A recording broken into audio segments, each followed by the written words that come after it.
수요일 저녁 예배 하나님 앞에 드리겠습니다.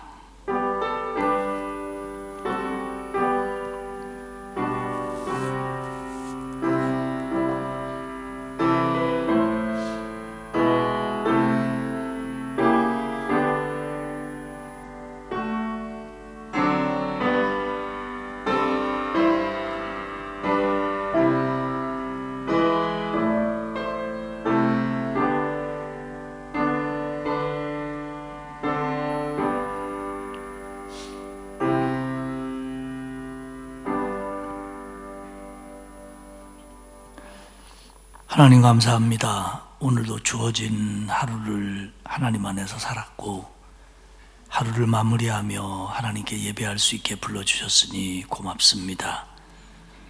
부족한 저희들이지만 우리의 예배를 받아주시고 주께 예배하기를 기뻐하는 사랑하는 백성들에게 은혜를 내려 주옵소서. 감사드리며 예수님의 이름으로 기원하옵나이다. 아멘. 찬송가 171장 부르겠습니다. 이 찬송 부르고 한현희 권사님 기도하시겠습니다.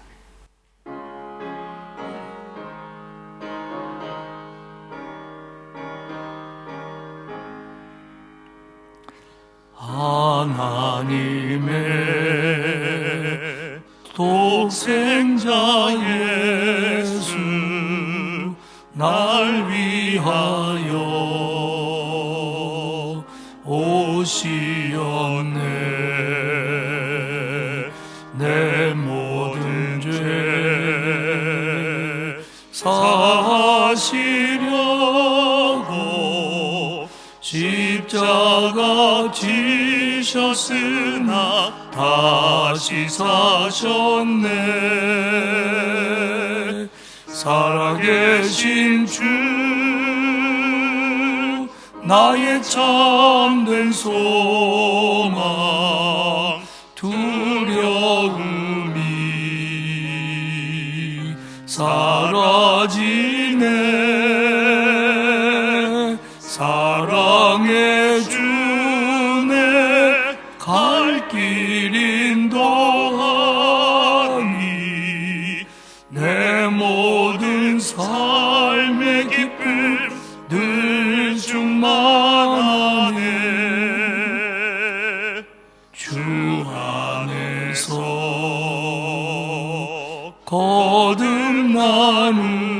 거듭나누니 기뻐하며 찬양하리. 가슴 속에 넘치는 확신 우리의 가는 길에 소망 넘치네. 살아계신 주 나의 참된 소망 두려움이 사라지네. 사랑의 주내 갈 길 인도하니 내 모든 삶의 기쁨 늘 충만하네. 선한 싸움 다 마친 후에 우리 주님 배우리라. 사망 권세 다 물리치고 주님이 다스리니 영광 넘치네. 살아계신 주 나의 참된 소망 두려움이 사라지네. 사랑의 주내 갈 길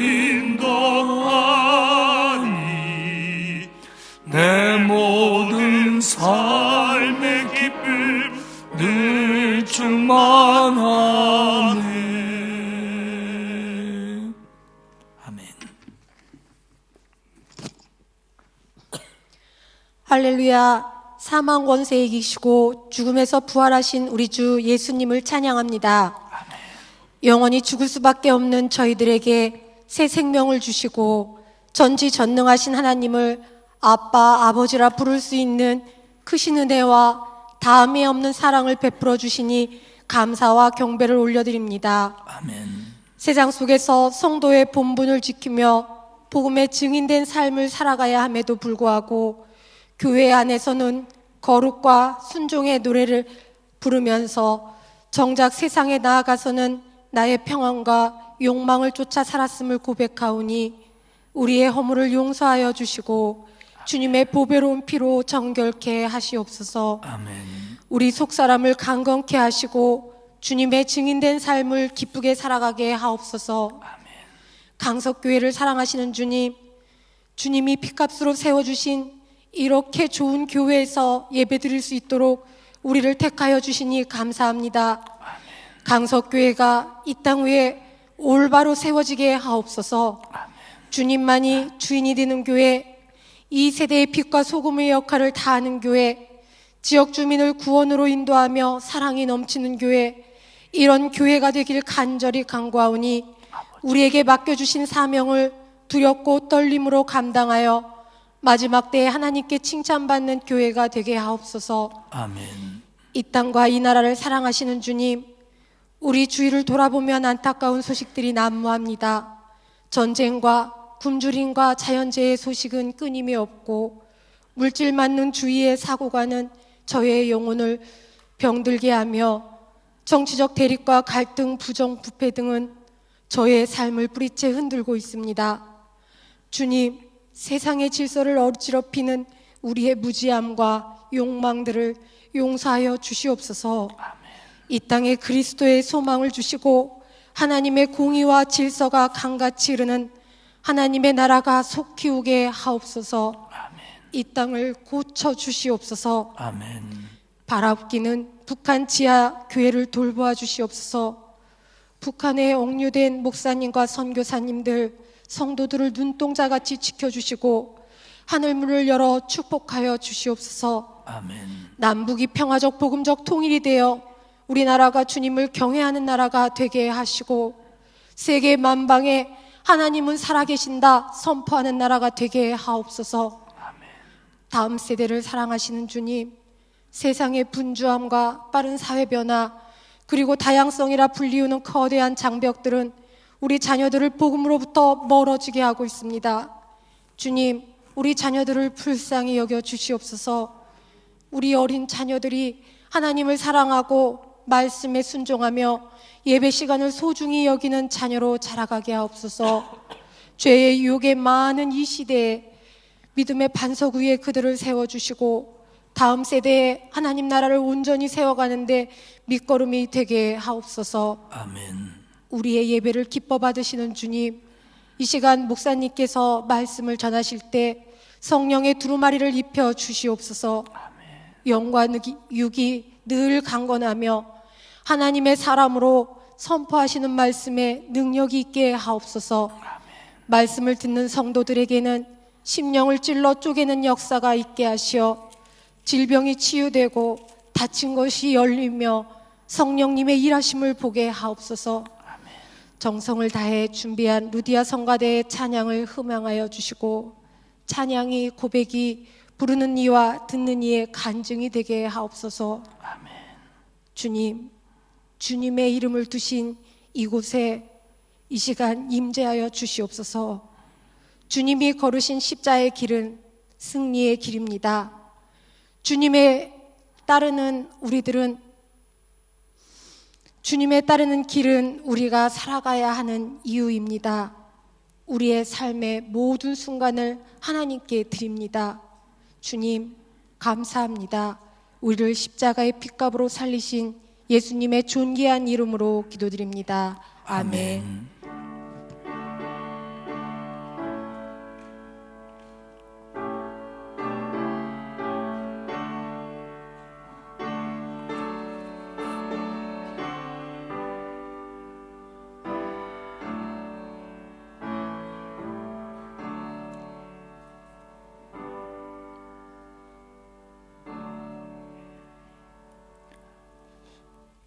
이번 주 금요일에 연합구역 예배 있습니다. 기억하시고 많이 참여들 해주시기 바랍니다. 구역별 전교인 신방이 구역별로 진행이 되고 있습니다. 신방을 받는 구역에서는 최선을 다해서 모여주시기 바라고요. 또 이번 주 토요일에 교사 기도회 있다는 거 우리 선생님들 기억을 해주시기를 바랍니다. 하나님의 말씀은 열왕기하 13장입니다.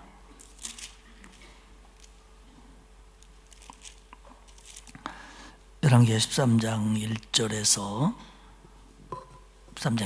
13절까지만 오늘 읽도록 하겠습니다.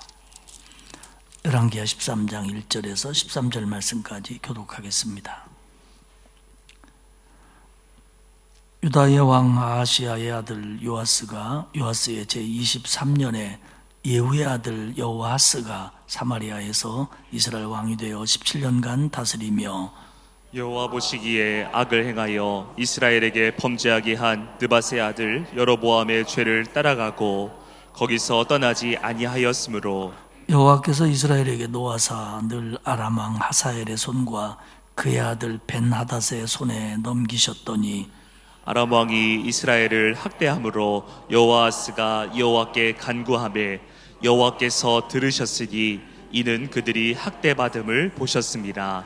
여호와께서 이에 구원자를 이스라엘에게 주심에 이스라엘 자손이 아람 사람의 손에서 벗어나 전과 같이 자기 장막에 거하였으나 그들이 이스라엘에게 범죄하게 한 여로보암의 집에 죄에서 떠나지 아니하고 그 안에서 따라 행하며 또 사마리아의 아세라 목상을 그냥 두었더라. 아람 왕이 여호아스의 백성을 멸절하여 타작마당에 티끌같이 되게 하고 마병 50명과 병거 10대와 보병 10,000명 외에는 여호아스에게 남겨두지 아니하였더라.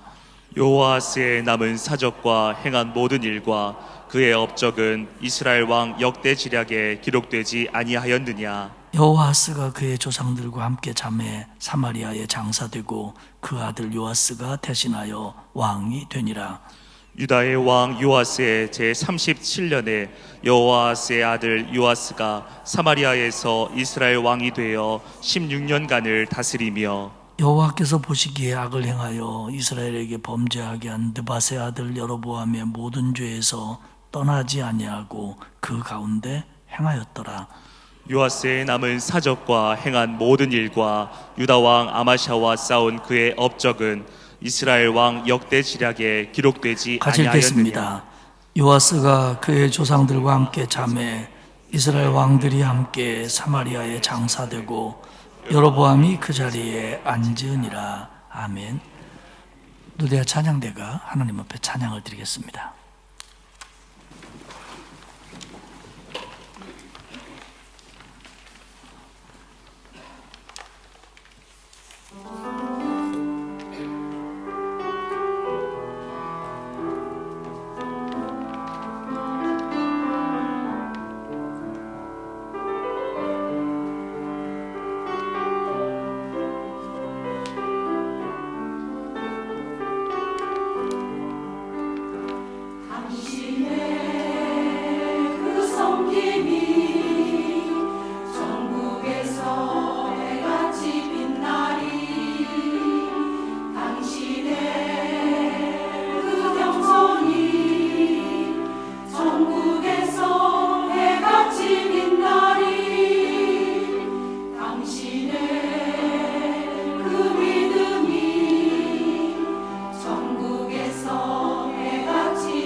루디아 찬양대가 요새 찬양을 잘해요. 예.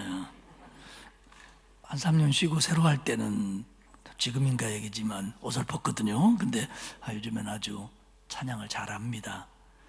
가끔 뭐 호흡이 딸리거나 뭐 나이 때문에 그런 게 있을 수 있는데 그건요, 노래로 밥 먹고 사는 가수들도 마찬가지예요. 남진도 요새 노래 되게 못해요. 예, 그런데 그냥 이렇게 막 반주로 때우고 가는 거지. 나이 들면 한계는 오지만 그래도 우리 루디아는 참 너무 잘해요. 예, 감사합니다. 겸손하셔요, 사람들이. 오늘은 이제 북왕국의 왕 여호아하스와 요아스 얘기를 할 텐데요. 이때 남왕국의 왕이 요아스였습니다. 아하시아의 아들이죠. 우리가 아는 것처럼 아달랴가 왕의 가족들을 다 죽이려고 했을 때 제사장 여호야다의 도움으로 아달랴 손에서 구출되었다가 7살에 왕이 된 왕, 그 사람이 바로 남왕국 유다의 요아스입니다. 그런데 이 사람이 제사장 여호야다가 재직하는 동안은 하나님에게 정직하게 행했지만 산당은 제거하지 않았다. 우리가 이런 것들을 공부를 했는데요. 신복들의 반역으로 결국 요아스가 죽고 아마샤라고 하는 그의 아들이 왕이 되는데, 오늘 13장의 얘기는 요아스가, 남왕국의 왕 요아스가 살아있을 때 북왕국 왕이었던 요아스의 얘기를 합니다. 그러니까 남왕국은 요아스가 길게 다스렸어요. 그런데 북왕국은 10여 년씩 해가지고 여호아스가 다스리고 그의 아들이 다스렸는데, 그의 아들의 이름도 공교롭게도 요아스입니다. 그러니까 북왕국 이스라엘의 왕이 요아스일 때는 남왕국의 왕도 요아스였어요.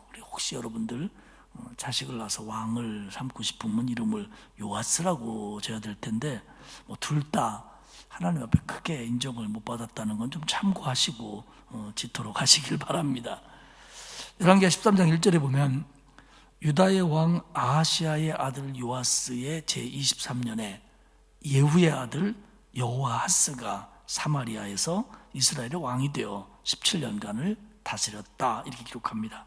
첫 번째 생각할 것은 이제 이스라엘의 왕 여호아하스입니다. 여호아하스는 북왕국에서 17년간을 다스려요. 근데 2절에 보면 그 왕이 누가 왕이 됐고 몇 년을 다스렸다를 끝난 다음에 처음으로 등장하는 얘기가 뭐냐면 2절에 그가 여호와 보시기에 악을 행하여 이스라엘에게 범죄하게 한 느밧의 아들 여로보암의 죄를 따라가고 거기서 떠나지 아니하였다. 그러니까 열왕기하를 기록한 기자가 여호아하스에 대해서 처음으로 말하고 싶어하는 게 뭐냐면 그는 여호와 보시기에 악을 행하는 왕이었다. 이게 첫 번째 소개입니다. 그리고 그의 아들 요아스에 얘기할 때도 그 요아스가 여호와 보시기에 악을 행했다, 이렇게 첫 번째로 얘기를 해요. 그러니까 그 사람을 생각하고 그 사람을 떠올리고 그 사람을 평가하는데 첫 마디가 뭐냐면 그 사람 하나님 앞에 악을 행하는 왕이다, 이렇게 평가를 하는 겁니다. 여로보암의 죄를 따라가고, 우리 잘 알잖아요. 여로보암이 단과 베델의 금송아지를 만들어 놓고 그 금송아지를 섬기게 한, 결국 우상숭배지요. 그 죄에서 떠나지 않았다는 거죠. 왕들이 그것을 버리지 못한 이유는 지난번에 말씀드린 것처럼 지방의 세력들하고의 연합이라든지 자기의 정권 유지라든지 여러 가지 생각 때문에 이것이 잘못된 줄 알면서도 못 버리는 거죠. 그게 이스라엘 왕들의 공통적인 범죄였습니다. 그래서 3절에 보면 여호와께서 노하셔서, 왕이 이러는 거에 대해서 여호와께서 노하셔서 아람 왕 하사엘의 손과 그의 아들 벤하닷의 손에 넘기셨다. 아람 왕 하사엘이 왕일 때 군대 장관이 그의 아들 벤하닷이었습니다. 그러니까 이들 부자의 손에 북왕국을 넘겨서 북왕국으로 쳐들어오는 이 시리아, 아람 나라의 공격이 지속되었고, 쳐들어와서 전쟁이 그치지 않았고 약탈당했고 성읍들을 빼앗겼습니다. 이런 일이 여호와하스 왕 때 반복적으로 일어났다는 거예요. 그래서 4절에 보면 여호와하스가 하나님께 이 문제를 놓고 기도했고 하나님이 들으셨다 이렇게 기록합니다. 여러분, 북왕국이든 남왕국이든 나라가 어려울 때 왕이 하나님께 기도하는 건 당연하잖아요. 그런데요, 놀랍게도 이게 북왕국 왕 중에서 여호와께 기도했다라는 표현이 여기서 처음 나옵니다. 북왕국 왕 중에서는.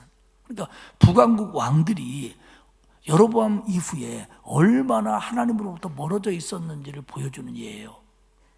솔로몬 이후에 북왕국과 남왕국이 나뉜 다음에 북왕국 왕들이 나라의 문제를 가지고 하나님께 기도했다라는 것이 여기 지금 처음 등장해요.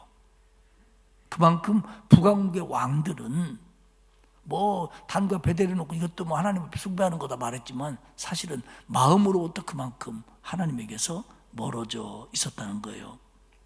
그런데도 여호와하스가 하나님께 기도하니까 여호와께서 들으셨어요. 그리고 4절에 말하기를 이는 그들의 학대받음을 보셨습니다. 결국 하나님은요, 구약에서든 신약 예수님을 통해서든 간에 하나님을 이해하고 하나님은 어떻게 그렇게 하실 수 있을까를 이해하는데 가장 중요한 단어가 하나님의 긍휼이고 하나님의 은혜입니다. 이게 지금 하나님의 긍휼, 하나님의 은혜가 아니면 이 북왕국 왕들이 기도하는 기도에 하나님이 들으실 이유가 없어요. 왜? 기도하면서도 그들은 금송아지를 포기하지 못하니까. 단과 베델에 금송아지를 만들어 놓고 예루살렘에 못 가게 만들고 이게 우리를 인도한 하나님이다라고 하면서 그걸 섬기게 했던 사람들, 하나님의 말씀에 불순종하는 걸 밥 먹듯이 하는 사람들, 그 왕과 그 백성을 하나님이 불쌍히 보지 않는 한 그들을 구원하거나 도와줄 이유가 없다는 거예요. 하나님이 여호와하스의 기도를 들으시고 그 백성들이 학대받는 게 너무 불쌍해서 그 기도를 들어주셨다는 겁니다. 그래가지고 여호와께서 이에 구원자를 이스라엘에게 주심에 이스라엘 자손이 아람 사람의 손에 벗어나 전과 같이 자기 장막에 거하였으니. 그러니까 이게 시리아 아람 나라가 쳐들어와서 사람도 잡아가고 전쟁을 일으키고 약탈하고 마을을 빼앗으니까 자기 마을에서 못 살고 우리 말하면 난민이죠.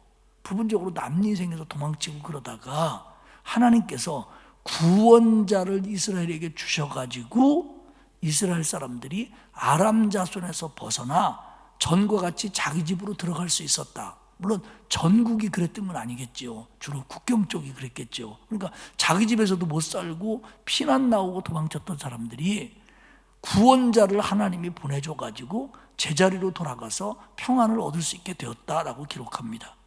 그러면 여기서 구원자가 누구겠느냐는 거예요.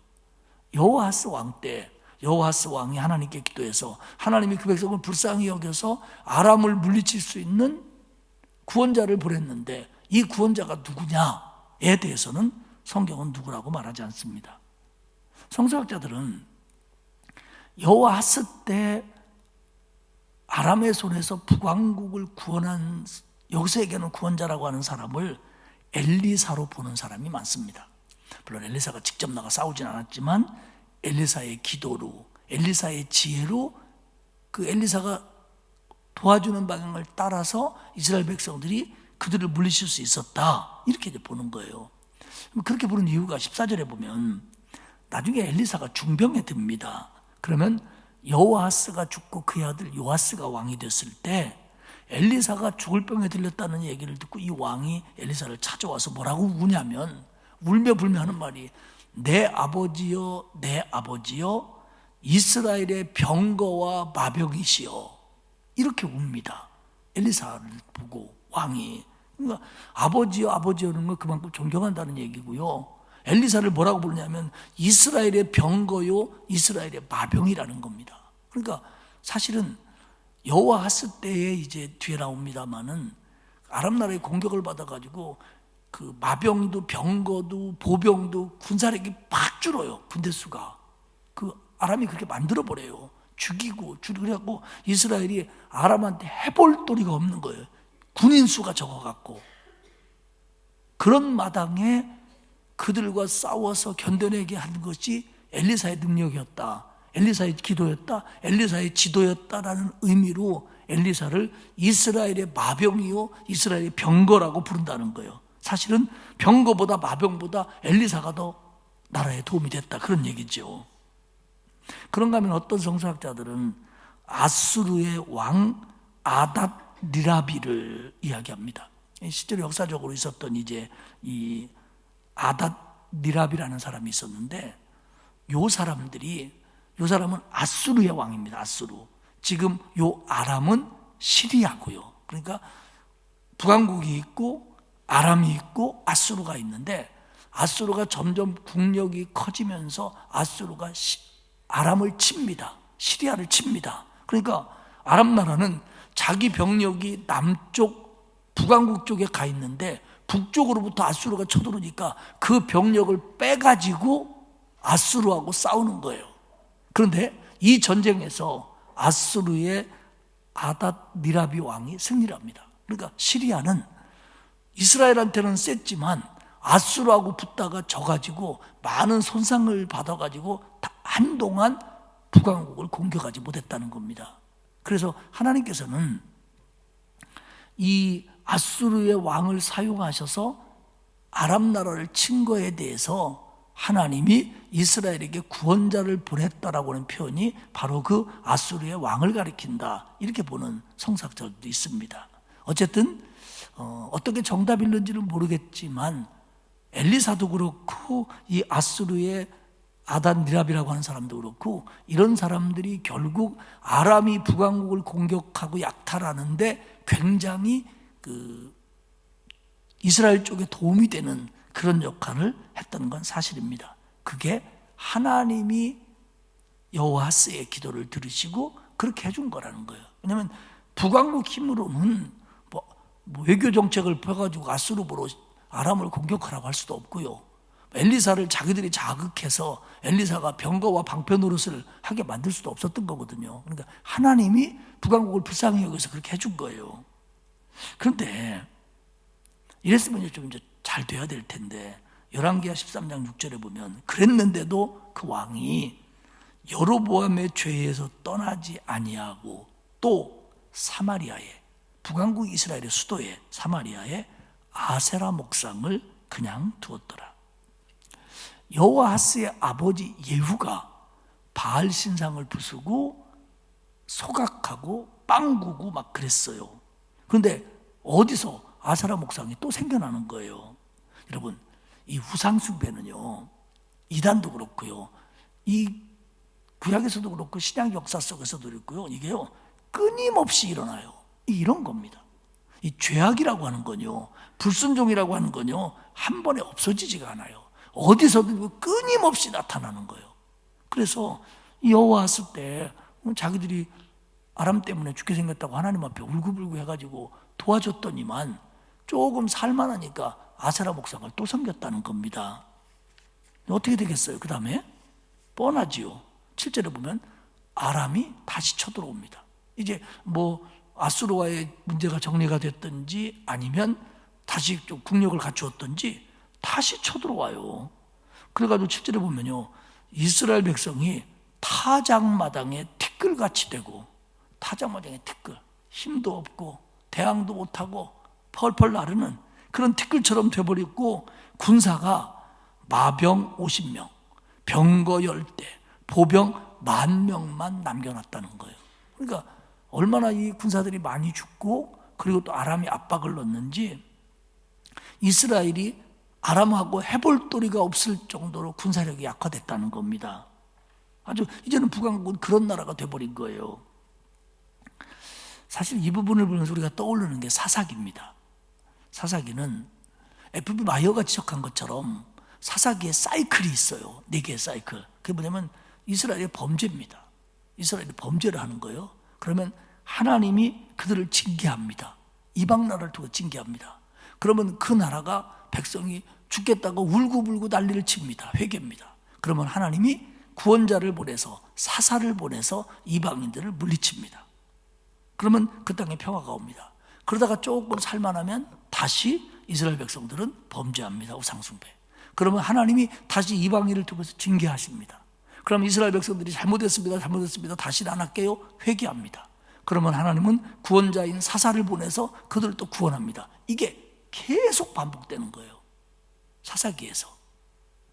이것처럼 지금 여호와 왔을 때 그들도 하나님의 범죄했다가 하나님이 징계하면 회개하고 다시는 안 할게요 그랬다가 하나님이 구원자를 보내서 그게 뭐 엘리사든 아니면 뭐 아수리의 왕이었든 간에 해결되면 조금 살만하면 또 죄를 짓고 이 짓을 반복했다는 겁니다. 우리가 이제 여기서 깨달아야 될 게 뭐냐면 사실은 여호아하스가 아까 말씀드린 것처럼 첫 번째 소개가 하나님 앞에 악을 행하였다라고 소개할 정도로 못된 왕이었는데 그럼에도 불구하고 자기네 나라가 어려우니까 하나님께 기도했단 말이에요. 회개하고. 근데 하나님은 그 회개가 진정한 회개이든 아니든 그런 걸 안 따지고 일단 그 백성들이 불쌍해서 용서해 주시고 구원해 주셨어요. 그럼 여러분, 진정한 회개는 회개에 합당한 열매를 맺어야 되는 겁니다. 지금 뭐 꼭 어렸을 때 뭐 부모님이나 선생님한테 회초리 맞으면 잘못했어요. 왜 잘못했다고 그러죠? 맞기 싫어서. 그러니까 잘못한 걸 뉘우치고 회개하는 게 아니라 일단 여기서 빠져나가자. 그래서 잘못했어요. 그러면 그만 때리니까. 이렇게 해서 하는 건 이게 회개가 아니잖아요. 근데 지금 여호와스나 북왕국 이스라엘 백성들의 태도는 뭐냐면 하나님 앞에 회개했다가 그게 해결되니까 또 그 짓을 하는 거예요. 사랑하는 여러분, 하나님의 은혜를 체험하면서 하나님의 은혜를 모르면 몰라도 하나님의 은혜를 체험하면서 반복적으로 다시 짓는 죄에 대해서는 하나님의 징계가 조금 다릅니다. 우리가 이걸 알아야 됩니다. 그러니까 이스라엘은 아람 나라에 더 큰 약탈을 당했어요. 그래서 대항도 못할 정도로 군사력이 아주 약해집니다. 하나님이 해결해 줬는데, 그래서 집에서 떠났던 백성들이, 난민이 된 사람들이 자기 집으로 돌아가서, 자기 마을로 돌아가서 평안을 찾았는데 이들이 회개에 합당한 열매를 맺는 게 아니라 오히려 아세라를 섬기면서 더 하나님의 마음을 아프게 하자 이번에는 더 센 공격이 아람을 통해서 북왕국에 임한 겁니다. 그래서 이제는 북왕국의 군사력이 완전히 아주 약소국가처럼 되어버리는 이런 문제가 생겼습니다. 두 번째 얘기는 여호아하스가 죽고 그의 아들 요아스가 이스라엘의 왕이 됩니다. 북왕국 이스라엘의 요아스가 왕이 될 때 남왕국의 왕은 누구였다고요? 그놈 요아스예요. 예. 근데 이 요아스 왕은 11절에 보니까 아버지하고 똑같아요. 부전자전이라고 여로보암의 죄에서 떠나지 않았다. 사실은요, 요아스 왕에 대해서 열왕기하가 얘기하고 있는 건 이게 핵심이에요. 제 아버지하고 똑같았다. 그리고 물론 뒤에 보면 12절에 뭐 유다 왕 아마시아하고 싸웠다. 요거 한 줄 있고요. 그리고는 13절에 죽었다. 이렇게 나와요. 요아스에 대해서 그거밖에 없어요. 물론 나중에 뒤에 가서 이제 아마시아하고 싸운 전투 얘기가 나옵니다만은 열왕기 하에서 공식적으로 요아스 왕을 설명하고 있는 게 뭐냐면 나쁜 왕이다. 제 아버지하고 똑같았다. 남왕국하고 한번 싸웠다. 그리고 가셨네? 이거예요. 이게 요아스 왕에 대한 얘기입니다. 별 얘기 없습니다. 그게 전부예요. 하나님 앞에 그런 평가를 받았다는 거죠. 그리고 이제 우리가 읽지 않았지만 세 번째로 13장에 등장하는 게 뭐냐면 엘리사의 죽음입니다. 13장 14절에 보면 엘리사가 죽을 병이 들매 이스라엘 왕 요아스가 그에게 내려와 자기 얼굴에 눈물을 흘리며 이르되 내 아버지여 내 아버지여 이스라엘의 병거와 마병이여 하매. 엘리사 같은 선지자가 마지막에 병이 됩니다. 그것도 오늘 성경은 죽을 병이라고 얘기해요. 죽을 병. 그럼 우리는 이렇게 생각할 수 있어요. 아니 엘리사의 스승 엘리야는 병도 안 걸리고 병거 타고 회오리 바람 속에 하나님 앞에 들림을 받았는데 엘리사는 어떻게 그렇게 위대한 선지자가 죽을 때 그렇게 병에 걸려갖고 죽었냐? 엘리사는 그만 못한 거 아니냐? 문제 있었던 거 아니냐라고 생각할 수 있습니다. 근데 전혀 아닙니다. 성경은 그런 뉘앙스도 그런 느낌도 그런 방향도 전혀 없어요. 우리가 알아야 될 게 뭐냐면 하나님은 병을 치유하시는 하나님이기도 하지만 병이라고 하는 것은 때로는 하나님이 사람을 불러가는 방법이기도 합니다. 이 시대에 병이 하도 많으니까 이제는 뭐 목사님도 걸리고 장로님도 걸리고 신자도 걸리고 그런 게 비다가 아니고 이 구약 시대의 엘리사도 마지막에는 죽을 병이 들어서 세상을 떠납니다. 이건 자연스러운 거지. 뭐 사람이 어떤 병이 들었냐, 얼마나 오래 앓았냐, 얼마나 깊이 앓았냐, 어떤 병이냐를 가지고 그 사람이나 그 사람의 신앙이나 그 사람을 보는 하나님의 축복을 평가해서는 절대로 안 됩니다. 그건 우리가 평가할 수 있는 부분이 아니에요. 그리고 획일적이지도 않습니다. 못된 짓 많이 했는데도 튼튼하게 살다가 거시기 하는 사람도 있고요. 정말 믿음으로 살았는데 평생 병치레하는 분도 계셔요. 그건 하나님의 뜻이고 하나님의 방법이지 우리가 그걸 어떤 게 좋다 나쁘다, 물론 개인적으로 취향은 있을 수 있겠지만 그렇게 평가하면 안 돼요. 그리고 뭐 누가 아프다 그러면 그 집 시험 들었네 그렇게 생각할 것도 없어요. 그러다가 너나 시험 들어요 잘못하면. 그러시면 안 돼요. 그러니까 진짜 엘리사는 이스라엘의 병거보다 마병보다 이스라엘의 힘이었어요. 엘리사 때문에 북왕국이 얼마나 여러 가지 어려움으로부터 건짐을 받았는데요. 그리고 불신앙의 왕이었던 요아스가 내 아버지요 내 아버지요 뭐 이스라엘의 방패요 이스라엘의 병거요 마병이요 그렇게 말할 정도로 훌륭하고 강한 엘리사였는데 그가 마지막에는 죽을 병에 든다는 거죠. 하나님은 엘리야는 그렇게 부르셨고 엘리사는 이렇게 불러가십니다. 이건 하나님의 방법이지 우리가 결정할 수 없는 거예요. 저도 뭐 고르라면 엘리야처럼 가고 싶겠습니다만은 그게 우리 마음대로 되는 게 아니에요. 그리고 그걸 가지고 뭐 하나님의 축복이니 아니니 뭐 신앙이 좋았는데 나빴느니 이런 어리석은 판단은 우리가 할 수 있는 게 아닙니다. 그건 하나님의 몫이에요.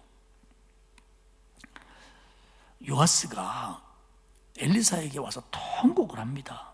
근데 제가 볼 때 이 요아스가 엘리사가 죽게 생겼으니까 마음이 아파서 그러는 것도 있겠지요. 없으면 사람도 아니지. 근데 그것보다는 아이고 엘리사 없으면 우리 이거 북왕국 어떡하지? 이거 급할 때 누가 막아주지? 급할 때 누가 구해주지? 이런 생각이 컸던 것 같아요. 이 왕의 인간성으로 볼 때. 그때 엘리사가 오늘 성경을 쭉 읽어보면 두 가지 행동을 통해서 그에게 하나님의 메시지를 전합니다. 그러니까 행동을 통한 예언이라고 그럴까요? 첫 번째는 왕이여 활과 화살을 좀 가주십시오. 그래서 가져와요.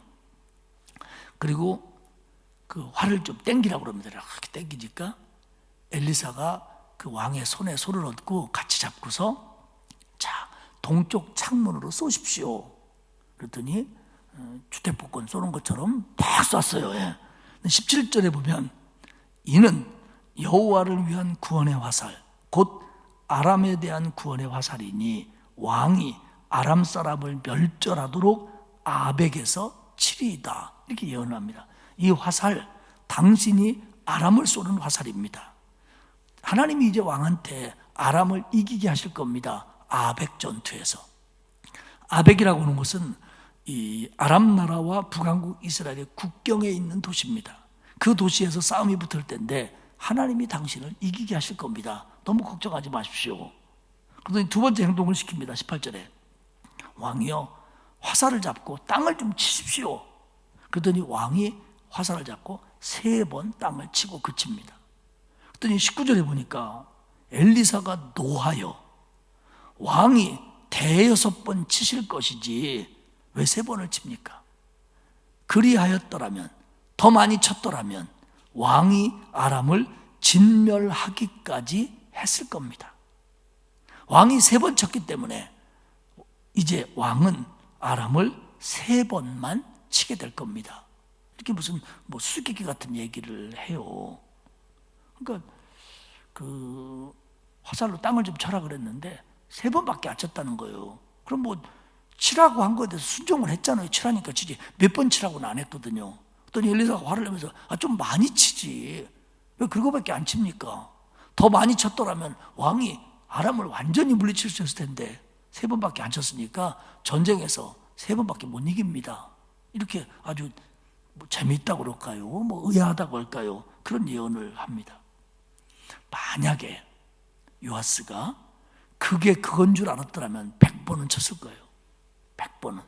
그렇지 않겠습니까? 치는 대로 이긴다면 1000번은 못 치겠습니까, 왕이? 말씀드린 것처럼 불순종은 아니에요, 불순종은. 그런데 이게 어떤 평가냐면 엘리사가 치라고 그러니까 안 칠 수도 없고 그렇다고 뭐 큰 믿음이 있는 것도 아니고 그러니까 그냥 영혼 없이 마음 없이 진심 없이 그냥 소극적으로 쳤다는 거예요. 그 몇 번 친 거가 문제가 아니라 그 엘리사의 말을 따르는 요아스의 태도가 문제라는 거예요. 태도가. 그러니까 그걸 보고 당신 왜 그렇게 하나님이 지시하는 거에 대해서 그렇게 소극적입니까? 그런 뜻입니다. 여러분, 여기서 우리가 배울 수 있는 게 뭐냐면요. 헌신이 됐든 섬김이 됐든 기도가 됐든 드림이 됐든 어떤 것이고 하나님의 명령에 순종하는 건요. 적극적으로 많이 자주 할수록 축복입니다. 이건 확실한 겁니다. 이게 무슨 기복신앙이라고요? 맹목적인 거 아니냐고요? 절대로 그렇지 않습니다. 하나님의 지시에 대해서 그게 헌신이든 찬양이든 기도든 헌금이든 봉사든 뭐든 간에 적극적으로 자주 많이 믿음을 가지고 행할 때 그것이 하나님의 마음을 더 움직인다는 걸 믿으시기를 바랍니다.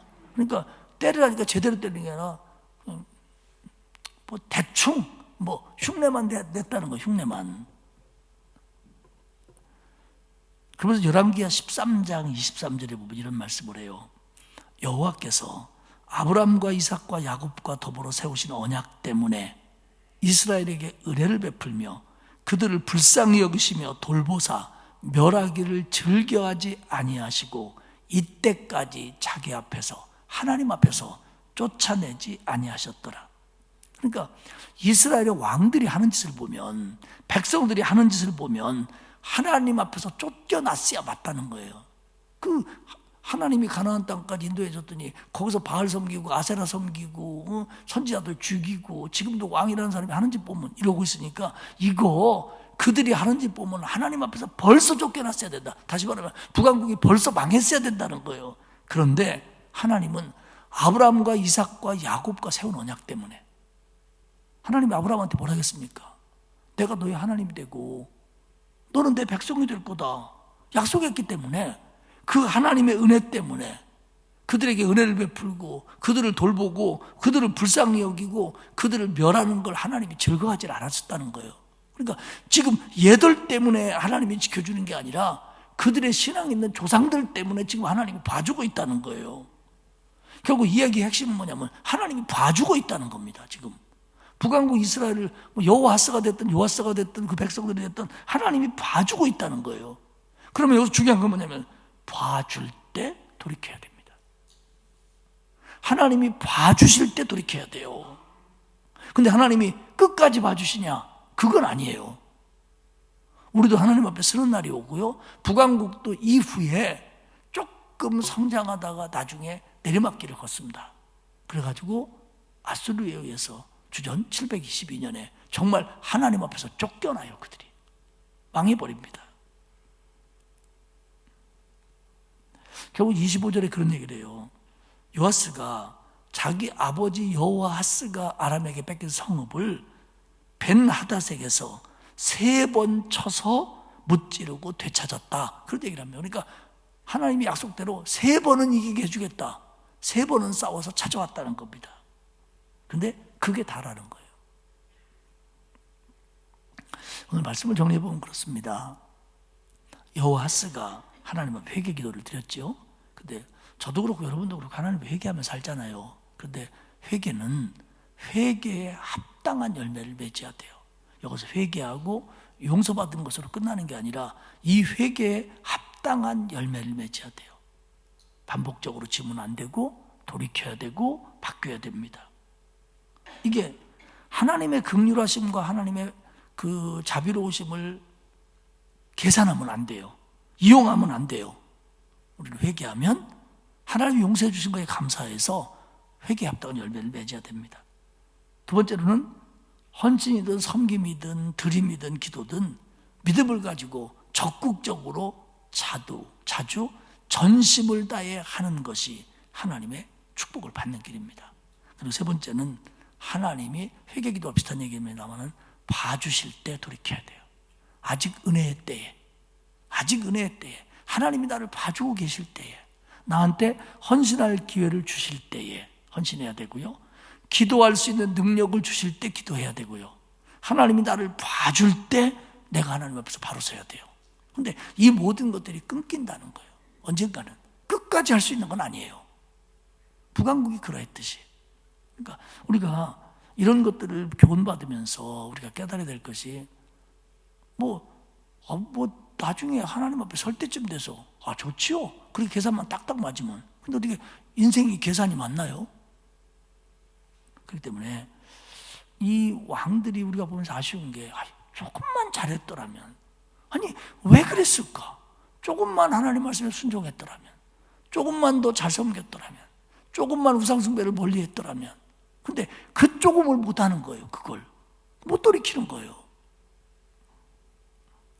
저와 여러분도 하나님은 일단 기본적으로 우리에게 긍휼을 갖고 계셔요. 하나님은 우리에게 늘 은혜를 주시려고 하는 분이에요. 그리고 우리를 이렇게 하는 걸 즐겨하지 않으셔요.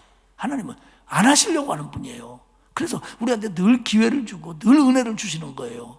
그런데 이때에 그 은혜를 깨닫고 그 긍휼을 깨닫고 내가 바로 서야 이게 하나님 앞에 하나님의 사람으로서 은혜를 누리고 평강을 누리고 축복을 누릴 수 있는 길이 된다고 하는 겁니다. 근데 북왕국이 이걸 못해가지고 결국 이제 얼마 지나면 망해요. 나라가 난리 나고 왕들이 포로 잡혀가고 아주 참 하나님의 백성이라고 할 수 없는 그런 어떤 수치를 당하는 길을 그들이 곧 걷게 됩니다. 자, 말씀을 마치겠습니다. 사랑하는 여러분, 우리 똑같습니다. 하나님은 저와 여러분을 긍휼히 여기셔요. 사랑하셔요. 은혜를 주셔요. 우리가 때로는 전심이 아닐 때도 하나님은 우리의 회개를 받아주셔요. 단 우리에게 계속 기회를 주는 거예요. 하나님은 바로 쓸 기회를 봐주시는 거예요. 그리고 계속 올바르게 헌신할 수 있는 기회를 자꾸 주시는 거예요. 제대로 하나님 앞에 섬길 수 있도록 시간을 주시는 거예요. 그때마다 우리가 바로 서고 그 긍휼하심을 이용하는 게 아니라 그 긍휼하심을 감사하고 그 은혜를 모르는 척하는 게 아니라 그 은혜에 감격하며 살아갈 때 우리의 신앙도 성장하고 하나님과 나와의 관계도 가까워지고 하나님 주신 축복도 우리 안에 훨씬 커지리라고 믿습니다. 그런 저와 여러분이 되시기를 축복합니다. 기도하겠습니다. 하나님 아버지 고맙습니다. 북왕국의 요아스 왕을 보면서 그들이 하나님 앞에 악을 행하였고 느밧의 아들 여로보암의 죄를 그 길을 걸어갔다라고 평가하고 있는 하나님의 말씀이 우리의 마음을 찌릅니다. 과연 내가 하나님 앞에 서는 날, 아니 이 땅에 살아가는 동안 성령이 나를 평가하는 것 내용이 과연 얼마나 하나님 앞에 칭찬받을 모습으로 평가해 줄런지 두렵고 떨리는 마음을 가질 수 있도록 은혜를 베풀어 주옵소서. 우리가 잘못하는데 회개할 때마다 진정성이 있게 하시고 회개에 합당한 열매를 맺게 하시고 하나님이 봐주시고 은혜를 베풀고 긍휼을 베풀어 주실 때 바로 설 수 있도록 우리에게 믿음 주옵소서. 또한 하나님의 말씀에 순종할 때 믿음 가지고 적극적으로 더 열심히 그 말씀 붙들고 순종하는 우리가 되게 하옵소서. 오늘 하나님 앞에 첫 열매와 10의 1조 또 부활절 감사헌금을 드린 청년도 있고 성도들도 있습니다. 하나님 받아주시고 하늘의 은혜와 복을 내려주시며 하나님 신 축복의 길을 걷게 하옵소서. 감사드리며 예수님의 이름으로 기도합니다. 아멘. 380장 찬송하겠습니다.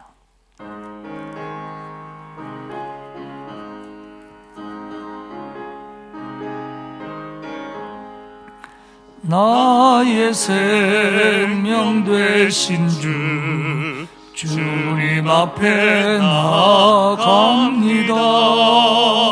주의 흘린 보혈로 정케 하사 받아주소서. 날마다 주를 찬송하겠네. 주의 사랑 줄로서 나를 굳게 잡아내소서.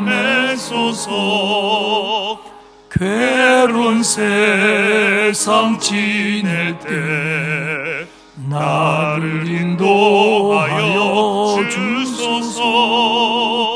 주를 믿고 나가면 나의 길을 잃지 않겠네. 날마다 주를 찬송하겠네. 주의 사랑 줄로서 나를 굳게 잡아내소서. 세상 살아갈 때에 주를 더욱 사랑합니다. 밝고 빛난 천국에 나의 영혼 들어가겠네. 날마다 주를 찬송하겠네. 주의 사랑 줄로서 나를 굳게 잡아내소서. 아멘.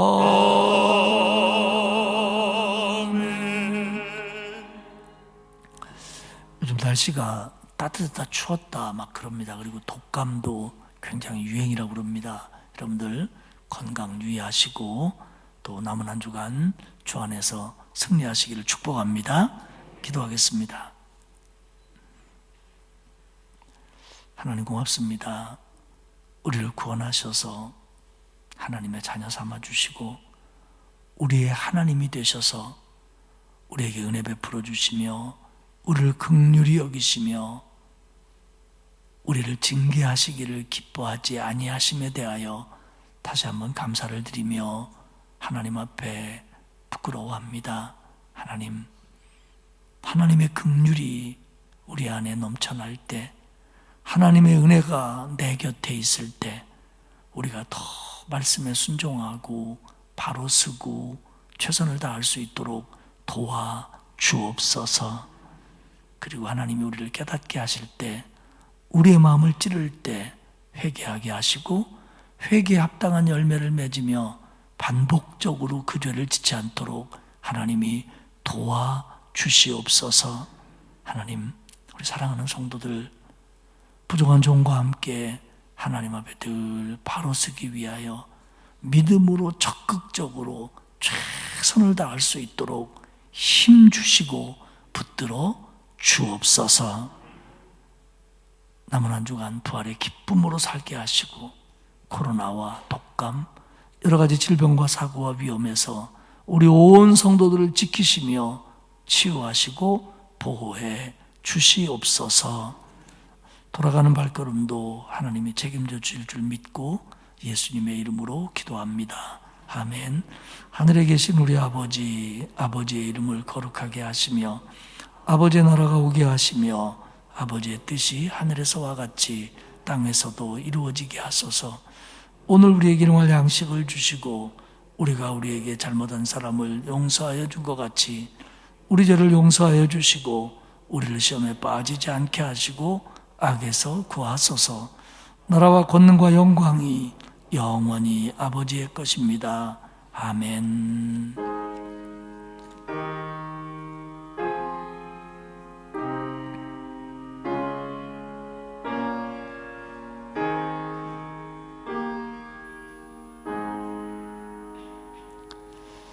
우리 오늘 말씀 마음에 새기면서 한 음성으로 기도하시다가 자유롭게 돌아가시도록 하겠습니다. 다 함께 기도합니다.